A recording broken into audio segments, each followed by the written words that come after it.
Welcome to the Same Side Selling Podcast. I'm your host, Ian Altman. Today's episode is time and materials or hourly billing versus fixed price billing. Which one is right for your business? See, one of the most common ways that people bill is for their time. So attorneys typically charge you by the hour, accountants often charge by the hour, consultants often charge by the hour, babysitters charge by the hour, security guards charge by the hour. So is charging by the hour the right thing for your business? What I'd like you to think about is this. When you charge by the hour, are you selling results or resources? See, if you charge by the hour, what you're doing with your client is saying, I don't know how much effort this is going to take.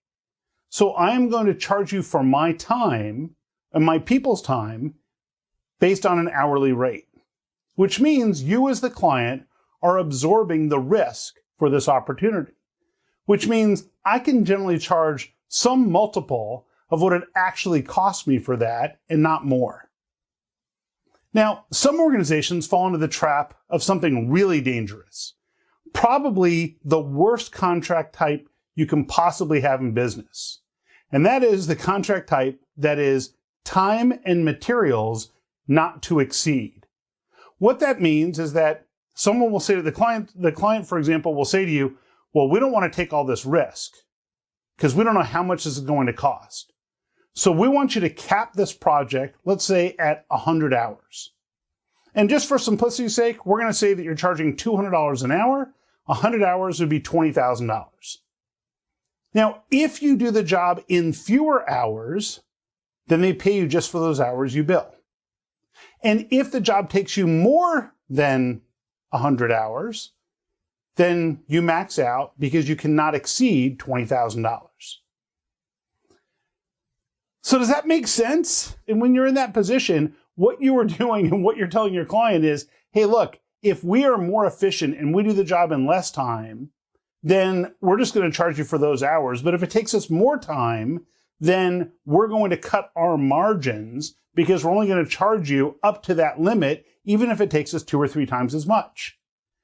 When you're in that situation, what you want to do is say, look, if you want time materials not to exceed, we're happy to do that on a fixed fee basis. Because if you're willing to do time and materials not to exceed, then do the project on a fixed fee basis and define the criteria very specifically. So that way, when you're done, you know you're billing $20,000.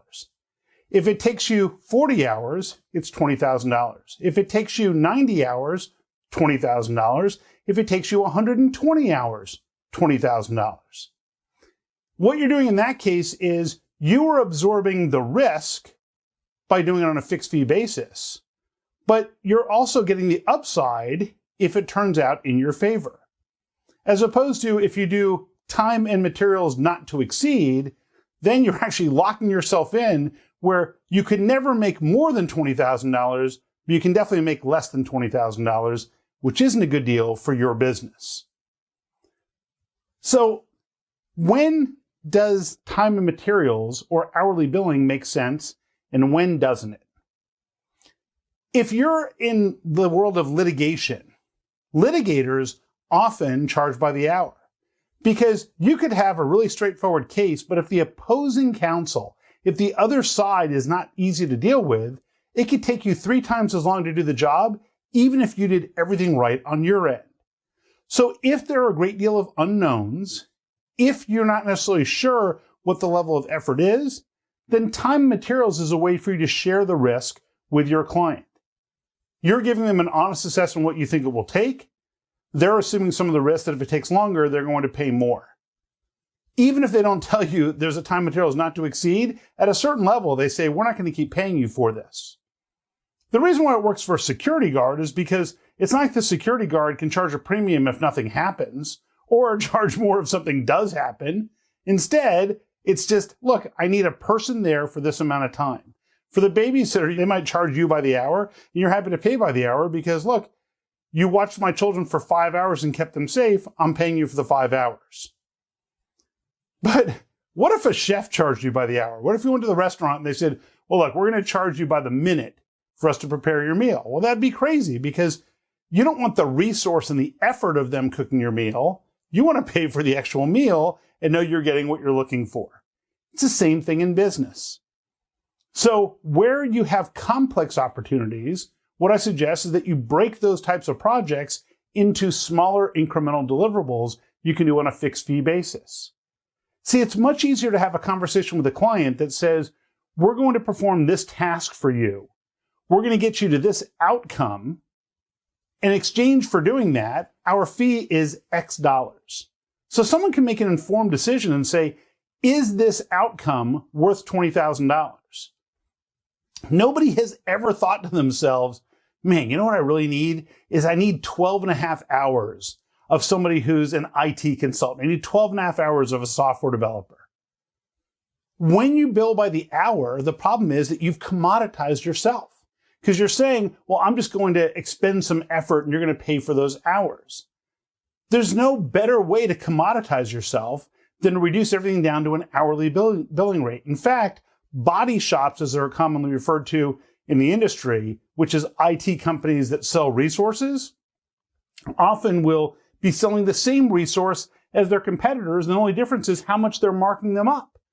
So in some cases, it's the exact same human being that they're both presenting to the end customer. They've entirely commoditized themselves. Instead of saying, well, for this project, we're going to have a project manager, we're going to have 2 developers, and we're going to have a documentation expert. And they're going to work on your project, and over the course of the quarter, they're going to deliver this functionality for you. And we're going to charge $100,000 to deliver that. Well, now the client just has to decide, is it worth $100,000 for me to get that outcome? And you might think, well, how's it going to work in a competitive situation? Well, let's say one company comes in and says, look, we're going to charge $150 an hour. We believe it's going to take about 200 hours. So what's that? That's about $30,000. You could come in and say, we will do this on a fixed fee basis. Doesn't matter how long it's going to take. We're going to deliver these specific outcomes for you, these results. This is what it's going to look like in the end. We're going to charge $36,000. Now, the client, what they have to think is, well, what's the risk of that other firm going over? Plus, you're confident enough to bid things on a fixed fee basis. What it also does is when you start billing things on a fixed fee basis, it incentivizes efficiency. If you're billing by the hour, you actually are penalized if your team is more innovative. If you come up with more creative ways to get things done more efficiently, you actually lose money.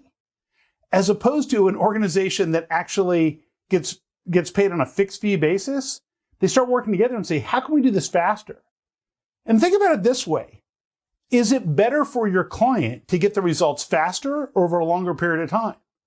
So your client would probably rather get the results faster, and if you delivered it faster in a time materials manner, you might actually get paid less for something more valuable to them. So the next time you're looking at business opportunities and you're thinking, well, maybe I should charge by the hour, if you have no control whatsoever over the other side and you're okay being commoditized, then definitely bill by the hour. But if you're confident what you can deliver, if you want to stand out and not compete on purely price and selling a resource, then consider looking at fixed fee options. And please, by all means, never get sucked into the vortex of evil and bid this notion of time and materials not to exceed. That's the worst deal you can get. I look forward to having you join me on the next episode of the Same Side Selling podcast.